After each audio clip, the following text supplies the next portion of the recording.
ತ್ರಿವರ್ಣ ಸ್ಪೆಷಲ್ಗೆ ಸ್ವಾಗತ. ನಾನು ಉಮರ್ ಫಾರೂಕ್. ಒಂದು ಕಾಲದಲ್ಲಿ ಒಂದು ಗ್ರಾಮ ಸಿಟ್ರಸ್ ಉತ್ಪಾದನೆಗೆ ಹೆಸರುವಾಸಿಯಾಗಿತ್ತು. ನಿನ್ನೆ ಅಷ್ಟೇ ಲವಲವಿಕೆಯಿಂದ ಇದ್ದ ಆ ಗ್ರಾಮ ಇವತ್ತು ಇಲ್ಲ. ಇಡೀ ಬೆಟ್ಟಕ್ಕೆ ಬೆಟ್ಟವೇ ಕುಸಿದು ಬಿದ್ದಿದೆ. ಆ ಪೂರ್ತಿ ಗ್ರಾಮವೇ ನಾಮಾವಶೇಷ ಆಗೋಗಿದೆ. ಈ ಲ್ಯಾಂಡ್ ಸ್ಲೈಡ್ನಲ್ಲಿ ಸಾವಿರಕ್ಕೂ ಅಧಿಕ ಗ್ರಾಮಸ್ಥರು ತಮ್ಮ ಪ್ರಾಣವನ್ನು ಕಳೆದುಕೊಂಡಿದ್ದಾರೆ. ವಿಚಿತ್ರ ಏನಂದ್ರೆ ಒಬ್ಬನೇ ಒಬ್ಬ ವ್ಯಕ್ತಿ ಬದುಕಿ ಉಳ್ಕೊಂಡಿದ್ದಾನೆ. ಹಾಗಾದ್ರೆ ಈ ಭೂಕುಸಿತ ನಡೆದಿದ್ದು ಎಲ್ಲಿ, ಇದಕ್ಕೆ ಕಾರಣವೇನು ಅನ್ನೋದನ್ನ ನೋಡೋಣ. ಆದರೆ ಅದಕ್ಕೂ ಮೊದಲು ನೀವೇನು ನಮ್ಮ ಚಾನಲನ್ನು ಸಬ್ಸ್ಕ್ರೈಬ್ ಮಾಡಿಲ್ಲ ಅಂದರೆ ಸಬ್ಸ್ಕ್ರೈಬ್ ಮಾಡ್ಕೊಳ್ಳಿ. ಈ ವಿಡಿಯೋವನ್ನ ಕೊನೆ ತನಕ ಮಿಸ್ ಮಾಡದೆ ನೋಡಿ.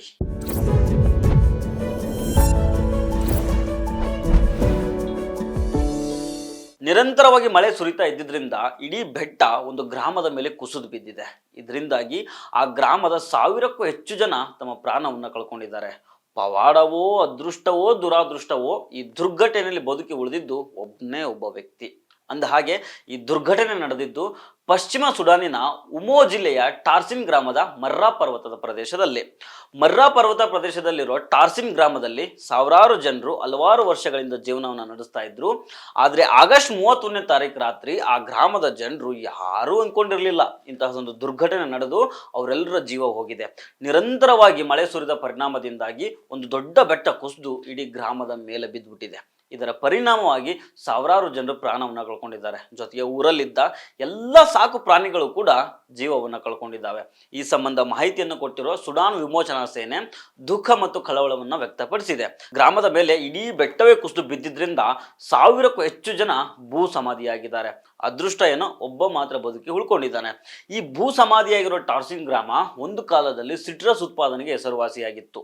ಹೀಗಾಗಿ ಸುಡಾನಿನ ಜನರಿಗೆ ಈ ಗ್ರಾಮದ ಬಗ್ಗೆ ಚೆನ್ನಾಗಿ ಗೊತ್ತಿತ್ತು. ಆದರೆ ಇದೀಗ ಬೆಟ್ಟ ಕುಸಿದು ಬಿದ್ದಿದ್ರಿಂದ ಇಡೀ ಗ್ರಾಮ ಸಂಪೂರ್ಣ ಭೂ ಸಮಾಧಿ ಆಗಿದೆ. ಗ್ರಾಮದಲ್ಲಿದ್ದ ಮಹಿಳೆಯರು, ಮಕ್ಕಳು, ಪುರುಷರು, ವಯಸ್ಕರು, ಗ್ರಾಮಸ್ಥರು ಸಾಕೊಂಡಿದ್ದ ಸಾಕು ಪ್ರಾಣಿಗಳು ಎಲ್ಲವೂ ನಾಮಾವಶೇಷ ಆಗೋಗಿದ್ದಾವೆ. ಗುಡ್ಡ ಕುಸಿದು ಬಿದ್ದಾಗ ಅಲ್ಲಿನ ಜನರಿಗೆ ಕೂಗಿ ಹೇಳೋದಿಕ್ಕೂ ಆಗಿಲ್ಲ, ಯಾರಾದ್ರೂ ಬದುಕಿ ಉಳಿತಾರೆ ಅನ್ನೋ ನಂಬಿಕೆ ಕೂಡ ಇರಲಿಲ್ಲ.